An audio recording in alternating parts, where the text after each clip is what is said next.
Welcome back, everybody, to the Don't Go Out the Horror Movie Review Podcast. I just want to thank all our fans and listeners. I really appreciate all support. You guys are awesome. And needless to say, I am super excited for this interview. This is absolutely incredible.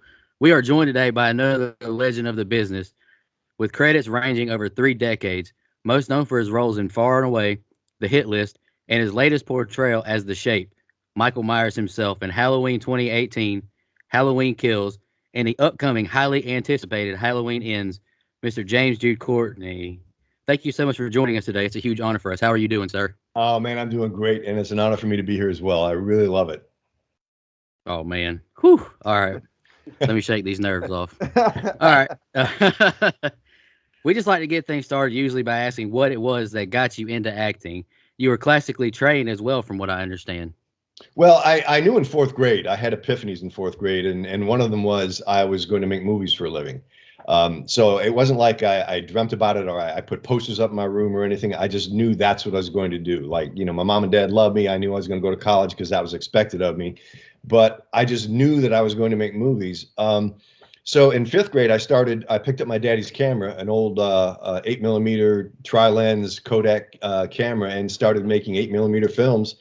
And I used that camera all the way through college. And when I got to Los Angeles, I did a play called Requiem for a Heavyweight. I ran 9 weeks in Long Beach, and it ran one night on Broadway. And I met and one of the actors was a former coach for the Royal Academy of Dramatic Art, an instructor and lecturer. So he took me under his wing and worked with me for several years. And he worked me, man. He beat me up. After that, I studied with Stella Adler, who was Marlon Brando's coach. So she's one of the most iconic acting teachers in American theater. So and that training was just, all of it was just invaluable. And it's tough, man. It was tough work. Well, and just to kind of get right into it, you've done two of these Halloween movies now at the time of us recording this. But going back to 2018, can you kind of talk to us a little bit about, obtaining the role of Michael Myers? Were you already a fan of the franchise? How did that come about? Well, the franchise, of course, I saw it in the theaters in 1978. I've got a few years on you guys. I was in college. But I knew I was going to make films, so I always watched film with a kind of a curious and critical eye. During that period, there were two films that really struck me as game changers. One of them was Rocky, and the other one was Halloween. And I walked out of that theater going, "Damn, this is there's something so different and powerful in that freaking soundtrack, man." Oh yeah. So I had known the stunt coordinator on the Rob Zombie films, Ron Hutchinson, and Okay. I know him for 30 some odd years. We worked on several films together, but I'd never worked for him as a stuntman. I always worked as an actor, but I've specialized in actor stunts, and there's not many guys who do that. So, and actually, when they were putting up 2018, Ron called me, and well, basically what happened was he read the script. He called David Gordon Green and Malika Cod and said, "Hey guys, this script is different than any other script, ever in the franchise. You're going to need a guy with real deep acting chops who's also a really good stuntman, and there's not many of those guys around." And there's not. Most guys go one way or the other. And right. So David Gordon Green said, "Well, he's got to be 6'3", 200 pounds, and he's got to be in his 60s. Do you know anybody?" Oh wow. And so Ron, even though he knew me, was like racking his brain. My dear friend Chris Nielsen and his wife Jennifer said to Ron, "Jimmy Courtney. Come on, man." And he was like, "Oh yeah." So when he called me, he told me that, and I was just like, "Ron, man, it's awesome. You're gonna have a blast." And he goes, "Well, we need you, man." And so I moved back to Columbia, South Carolina. I was just focused on writing and producing, and I had made the determination for the 10 years prior to that, like when people call me, I'll work. I stunt coordinated a few commercials. I did a little bit of this and that, but I was focused on writing and making films. And sure enough, Ron called. So I drove down to Charleston, where David Gordon Green and Danny McBride, all those guys hang out. They put me on tape. And, wanted to see me move, wanted to know my history and my perspective. And oddly enough, my very first film, Freeway Maniac, which is made some people's all-time worst films list. Then mercifully they left me alone. When I prepared for that film, I stayed in a lockdown psych ward for a weekend. The director and I, Paul Winters, and so I learned firsthand what it was like to be around paranoid schizophrenics. I actually got to interview them, those who had been there for like 20 years and were more settled. So when I got down and they put me on tape, I was done. I walked out, get my little pickup truck, and I got a call from Blumhouse in Los Angeles, and they said, "Hey, are you available these dates?" And I was like, "Yeah, sure, no problem." And then they called back. I didn't even get to the freeway, which is only 2 miles away. They called back again. They said, "Hey, David Green wants to meet you. Can you come back?" And usually that's the kiss of death. You know what I mean? Because that gives you the ending. Like, so I just let it go, man. I went back, met David, met Ryan Turek, met Malek. Met all the principals. Oh yeah. And it was great. It was great. We had a lot of fun. We were supposed to shoot in October. I didn't hear anything. And so I was like, okay, I've got work to do. No big deal. But then come the end of November, they called and said, "Hey, we're ready. You ready?" I was like, "Yeah, let's do it, man." That's the way it happened. Wow. Wow. Well, I got to ask you this about that 2018 film. I mean, can you kind of describe, what went through your mind when you first put on that mask, after that intense gas station scene? And I know scenes are sometimes shot out of order, and, I'm not sure where it kind of fell on, your schedule. That may or may not have an impact in this question, but, it's just not any mask, I mean, it's arguably the most iconic mask in horror. And, I got to ask, did you feel the weight of that, or was that just kind of sheer bliss for you, or maybe both? Well, let me start by saying, since I've worn the mask from 2018 and in the movie, and the mask from Kills, I have not put that mask back on, and I won't. What happens when I put that mask on? Y'all don't want to be around me when I have that. And in fact, my fiance, when we were shooting Kills, she was always back in Video Village watching, so she was never right there with me. But at one point when we were shooting the fire scene, so it's right at the end, because the fire scenes in both 18 and Kills we shot on the very last day, because fire is so freaking dangerous that they couldn't afford to burn me up and and lose the film midway through.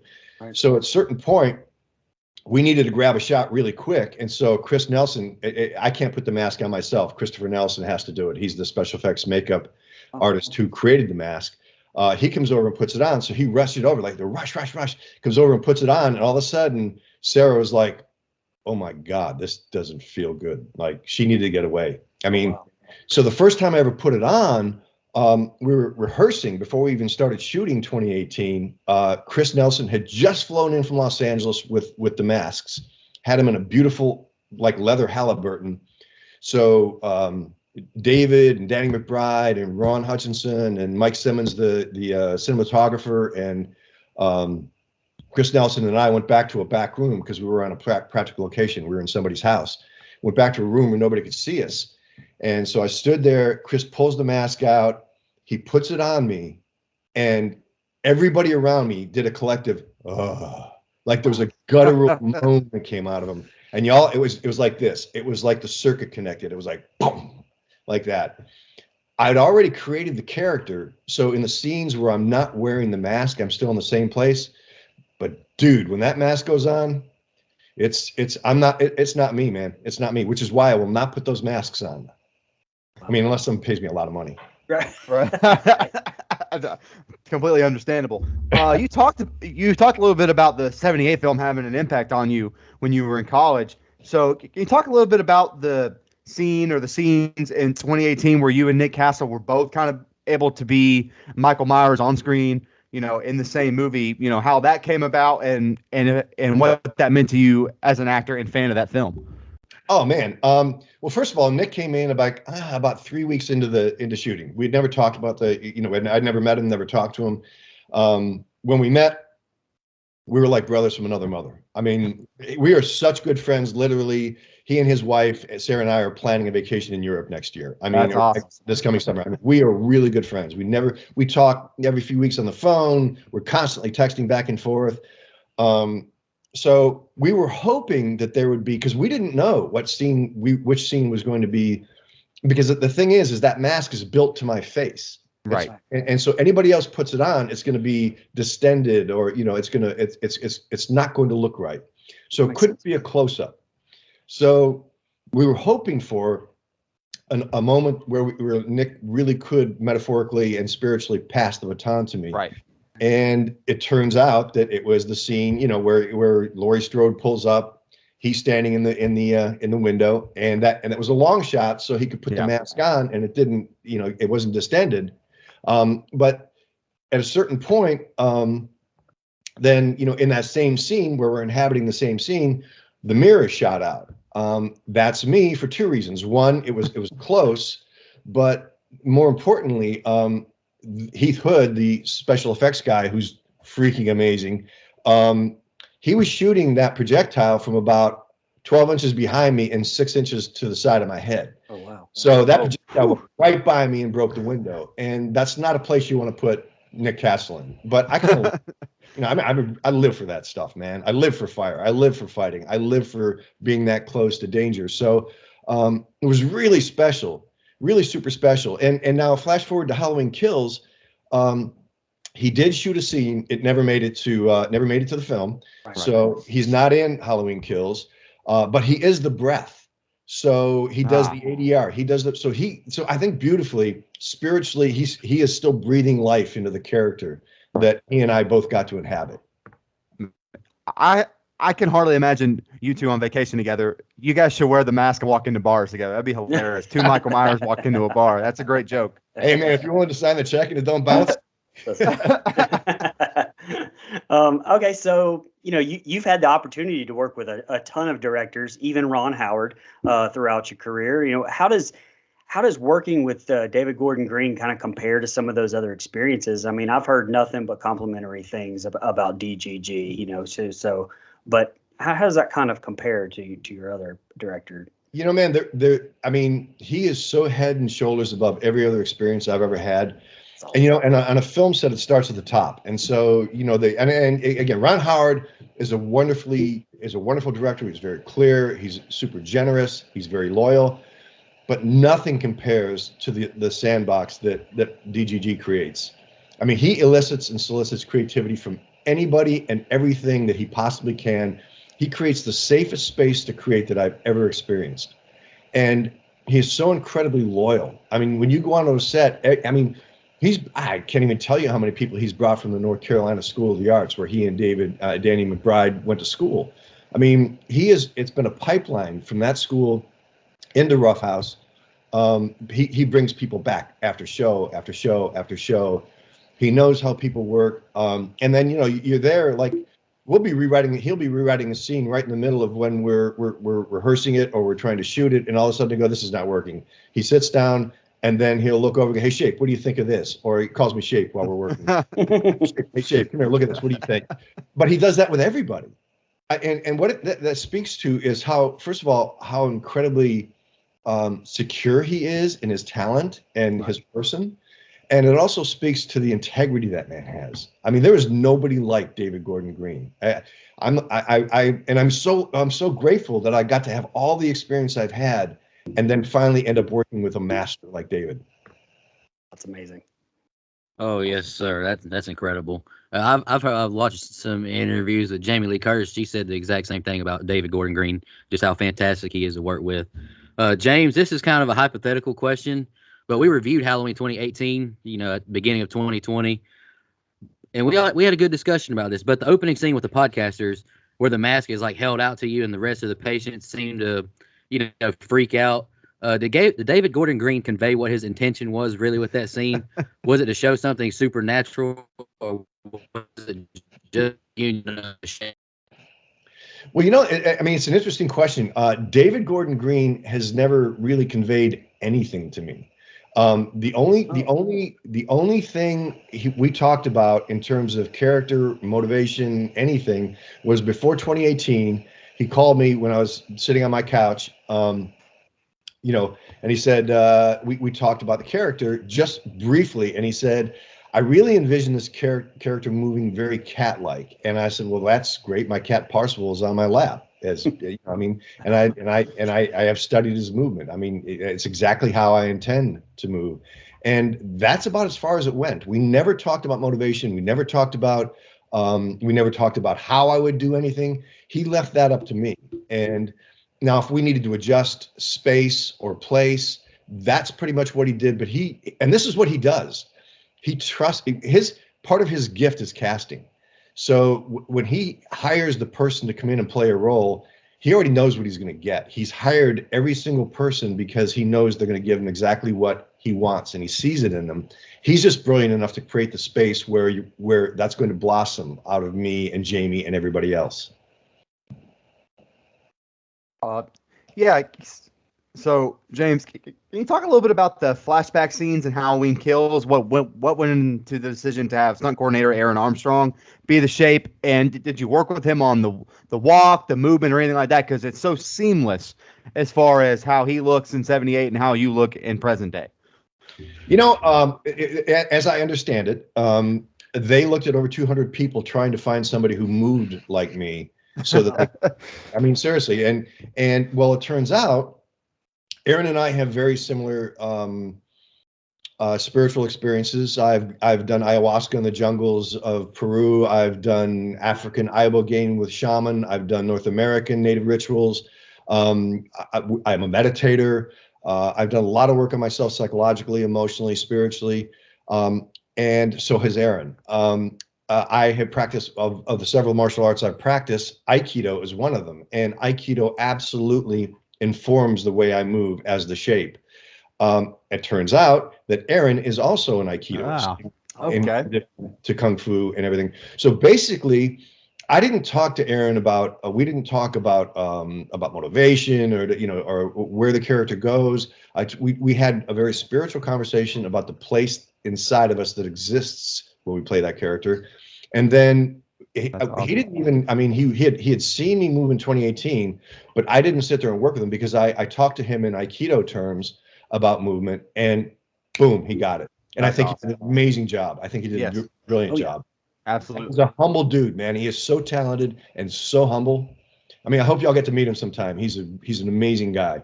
I would love to. Yeah, I would absolutely love to. Yeah, so I have to ask about the firefighter scene. I mean, it was arguably the most iconic and I know many people's favorite in the movie and even the entire franchise. Just the soundtrack, the visuals. Can you kind of talk a little bit about the work that had to go into that? I mean, to get that amazing end product that we kind of see on screen from your end. It's fantastic, man. Oh wow, man.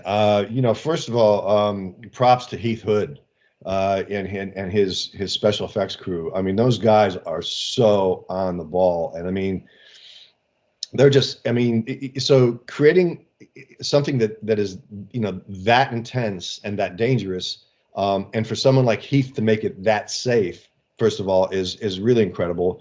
Aaron brought in special people to work with fire, and the fire stunt adjunct was a former NYFD guy who dealt with 9/11 and all kinds of crazy stuff. Wow. Wow. So I was wearing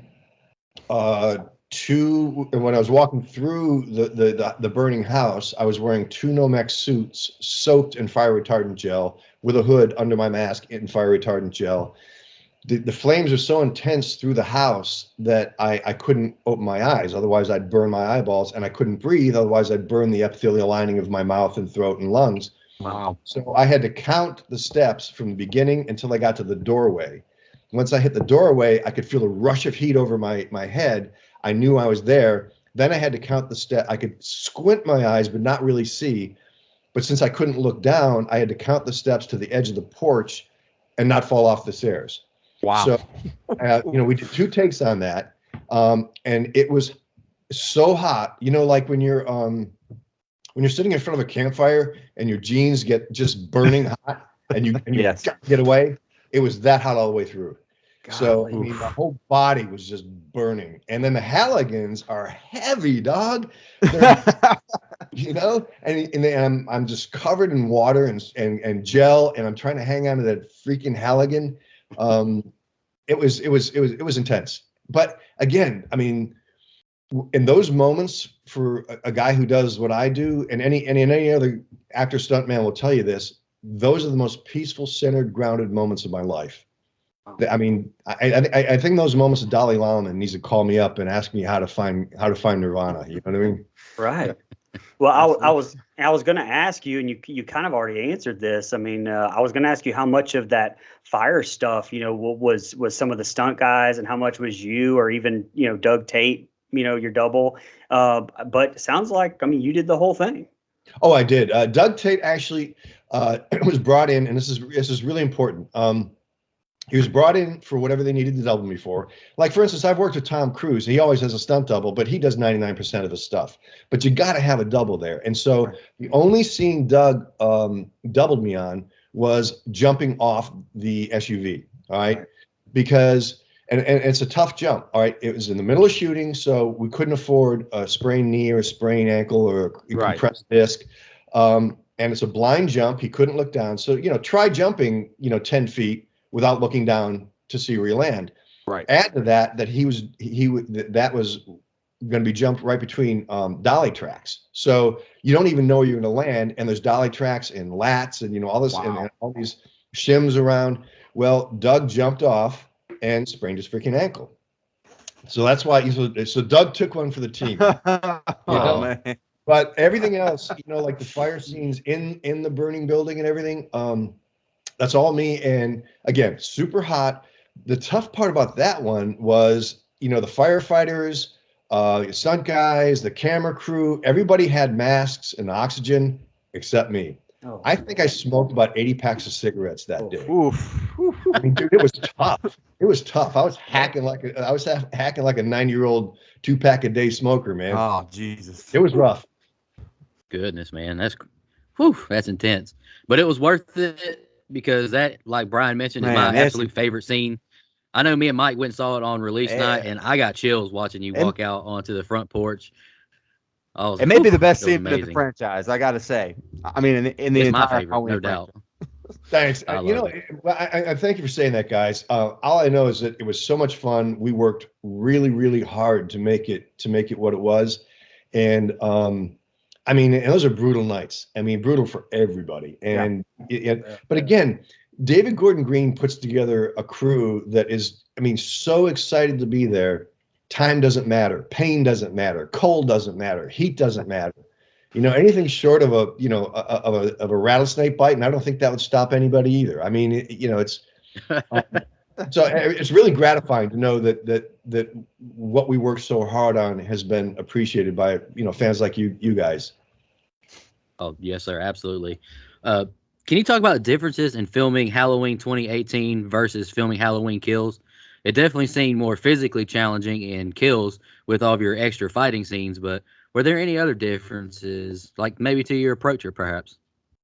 No, and in fact, it was almost like we just moved right into it. I mean, it's almost, we wrapped 18 on Monday and started Kills on Tuesday. Everything was the same. When I showed up in Chris Nelson's makeup trailer, where I spend an hour and a half every morning, putting the prosthetics on and all the work we do. And Chris is brilliant, and he's a really good friend. He's an amazing musician, and he and I played back in the day, and we had the same music and musical tastes. So Chris would look at the call sheet the night before, and he would decide based on that, and knowing my music, my ear for music and his, he would play an album, and that it could be anything. It could be the Ramones, it could be David Bowie, it could be blues, it could be jazz, it could be but he would play something that somehow just perfectly put us both in the space. I call him shape maker. I really feel like, shape maker.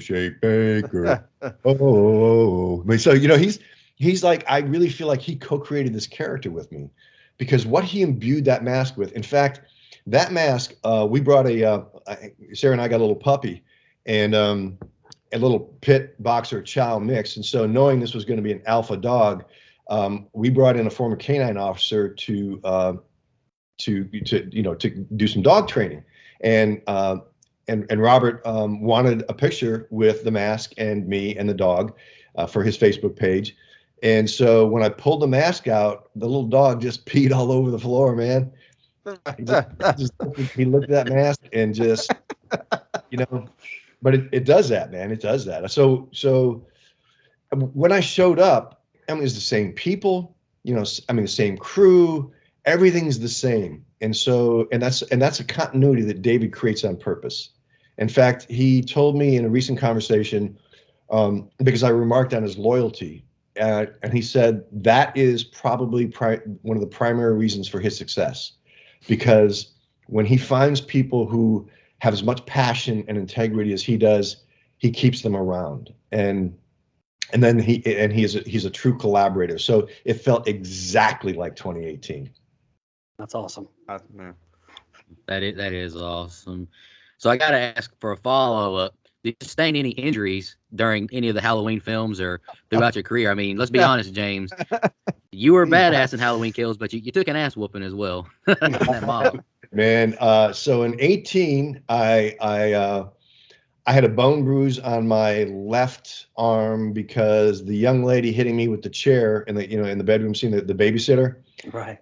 That was a real chair, and that was her first movie. So she didn't have the art form of. So when you hit the body, whether it's with a weapon or a fist or a foot, you go hard. You got to go hard. You can't lie to the camera, but you know how to go in and pull back. You know what I mean? So you don't follow through. She didn't know how to do that. And so she was wailing on me, man. And I think after the 20th take or so, and I can take a beating, man. But after about the 20th take, somehow it wasn't quite working for David. So he goes, "Hey, Shake, come here. Can she just hit you any hard? Can she hit you a little harder?" And I was silent. And Attila, the first AD, was like, just broke out laughing. He goes, "David, she's knocking the shit out of him." So that bone bruise actually took about a week to come up out of my skin, to actually show up on the skin. I got a hematoma on my left glute, my left butt cheek, that when I woke up the next morning, that was from when I got shot in the shoulder, and went down. I hit my butt on the pack that was controlling the squib. So that was a hematoma. So at a certain point, my left butt cheek was an inch higher than my right butt cheek. I went into acupuncture every day for acupuncture and laser treatments. Oh, wow. Flash forward to Halloween Kills in the mob scene. I don't like to wear any more pads than I have to, and especially if I'm getting kicked or punched in the ribs, I want to feel it, because there's a delay in reaction if you're wearing rib pads, especially. So I didn't wear rib pads. The guys that were kicking me were all really highly accomplished martial artists, but I still took a beating. So I had bruises all over my ribs. I had bruises. I had a spine pad down my spine, but the baseball bats on my back, my left shoulder was one just big grapefruit bruise. Just fun stuff like that, man. But that's part of the fun, man. I say it's all in a day's work, man. It is, man. That's what we signed up for. That's right. Well, I mean, and speaking of signing up for it, can you talk a little bit about working with, Jamie Lee Curtis in 2018, and Nancy Stevens and even Kyle Richards in Kills, who had that history with the franchise, so long ago, and now coming into this new era of Halloween, kind of as we know it. How was the relationship with everybody, and how did that, just working with them go? Well, first of all, Jamie Lee Curtis, and I say this over and over, Jamie Lee Curtis is a poster child for an empowered woman. She is one of the kindest, most compassionate, most intelligent, most creative. She's self-deprecating. She's deeply spiritual. She does not suffer fools gladly. She's goes straight to business when it's time for business. She is one of the most incredible human beings I've ever met. I mean, aside from even making a movie. So on the day, so there's a scene in the ending scene in 2018 that we had a fight that didn't make it. We reshot the ending, and that's where we had the fire.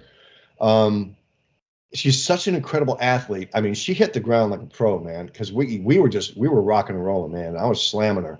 And then at a certain point, I'm holding a knife in my hand, the blade coming down from my hand downward, and I'm holding it out, and she's got a rifle. She's run out of ammunition, so she turns it around and is going to swing it like a baseball bat.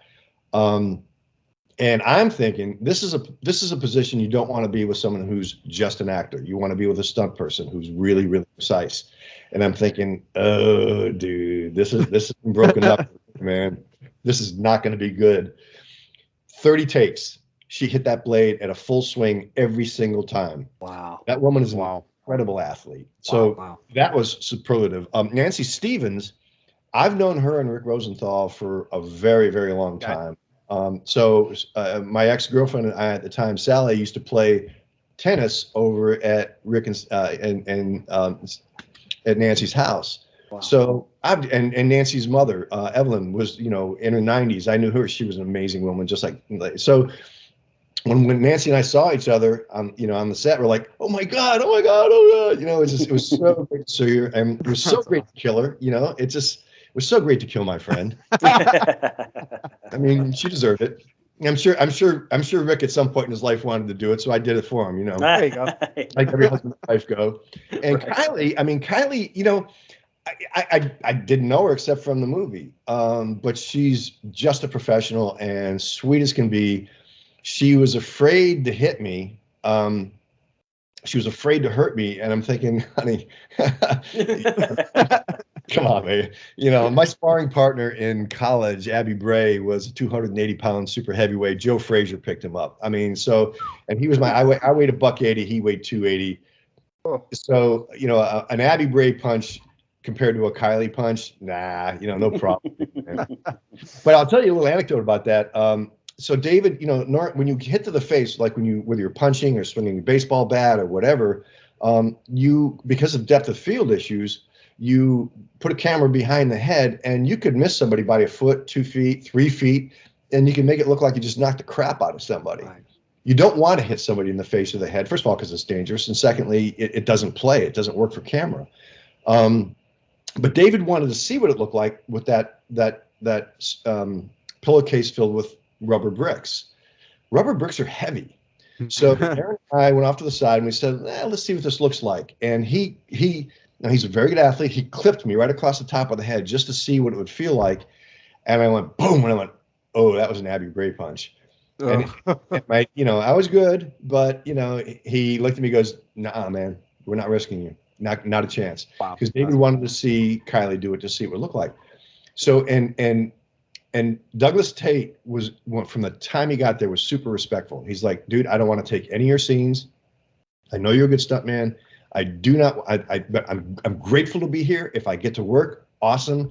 Just being here is enough. But I do not want to take anything away from you. And I really respect Doug for that, man. He was such an honorable guy. And so then they bring Doug in because David wants to see what it looks like for the bag to hit the head. And Doug is walking towards me. He's going, man, I'm sorry. And I was like, in my head, I was like, oh, no worries, man. And I'm thinking in my head, dude, you're about to earn your pay, boy. And sure enough, man, I stood there and watched. She hit him upside the head with that, and his knees buckled. And he was like, dude, I was out. I had a standing 8 count there, man. Now they didn't use that in the movie because it doesn't play. You have to shoot it the way you have to shoot it. So Doug actually took 2 beatings for me, man. One on camera, one out. You briefly touched on the mob scene and all that went into that. So can you talk a little bit more about that? Is there any choreography that goes into that, or is there just hit him here, hit him there, kind of see what plays well on camera, and a little bit about working alongside Anthony Michael Hall as well? Well, okay. The choreography is incredibly tight on that. I mean, incredibly tight. Looks great. Oh, we had to rehearse it over and over and over just to make sure everybody had their marks, because you have cameras, you got lights, you got all these different things, and you have weapons so people can get hurt. It's something I'm really good at is everybody has things they're really good at, every human being, right? I'm really good at hitting marks. And so I can hit a mark, in a complicated scene like that, 5 moves in, the director or camera guy can say, hey, Jimmy, I need you 1 inch over, and I'll hit that 1 inch, and I don't forget choreography. So, we rehearsed it, we worked it, and it's really funny that you mentioned Anthony Michael Hall. he created such intensity. He had such intensity inside him. So I was supposed to, when the fight starts, I was supposed to look over to my left where Mike and that group were. And then I look to my right, I take on the guys on the right, and then I go back and fight the guys on the left. First 2 takes, I started to go right, and boom, I was right back behind me because my spidey sense was telling me Anthony Michael Hall is dangerous. And he was. He was. That dude is intense.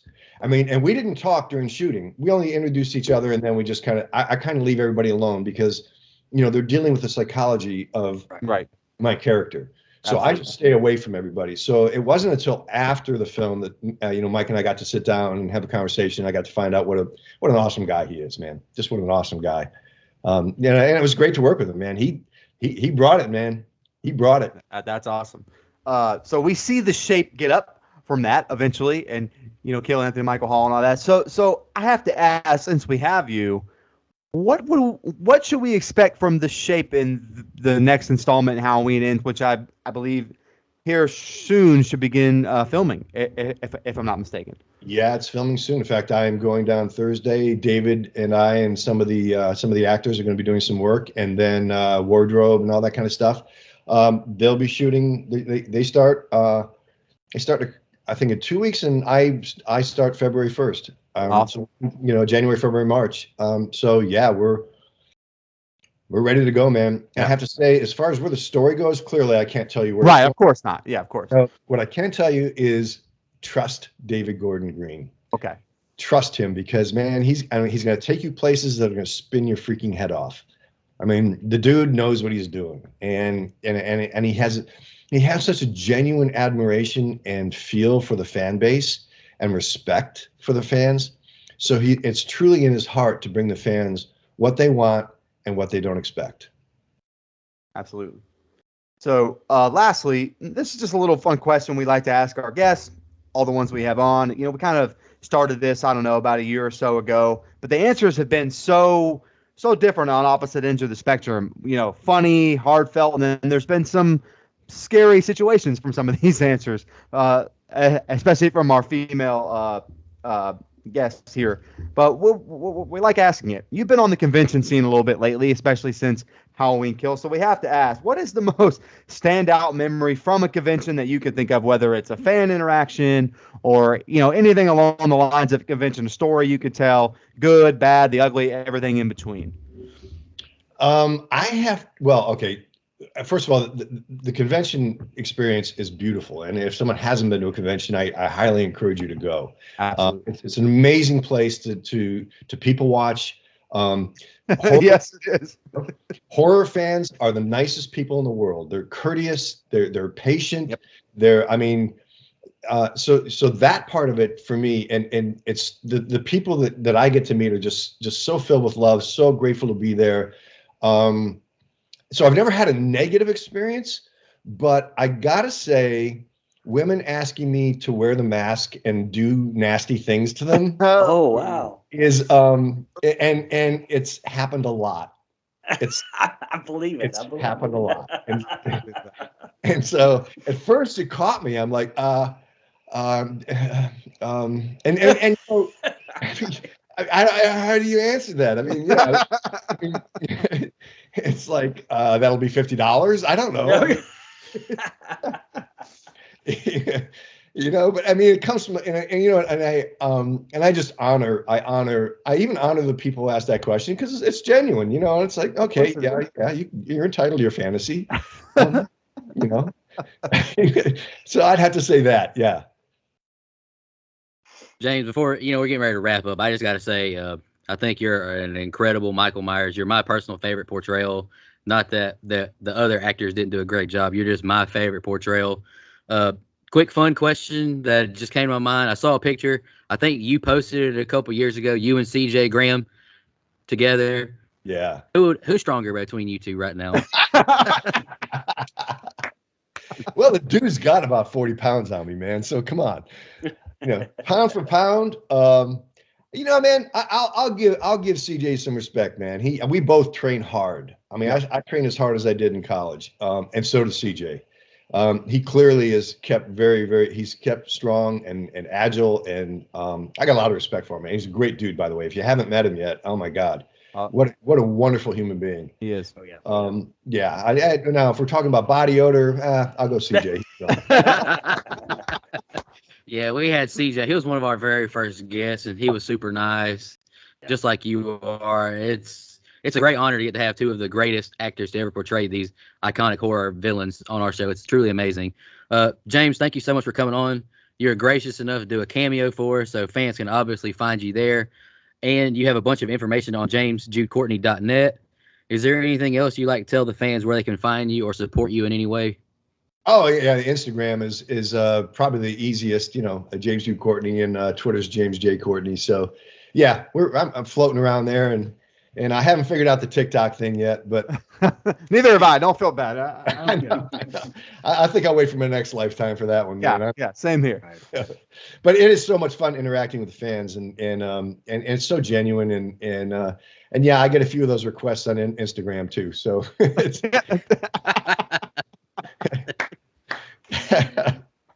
But yeah, man, y'all, it's been a real pleasure, man. You guys rock. I'm so happy that we got to do this.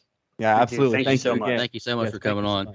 And You'll go congratulations viral on on all TikTok, the though, success. if you dress up as Michael Myers. I promise you.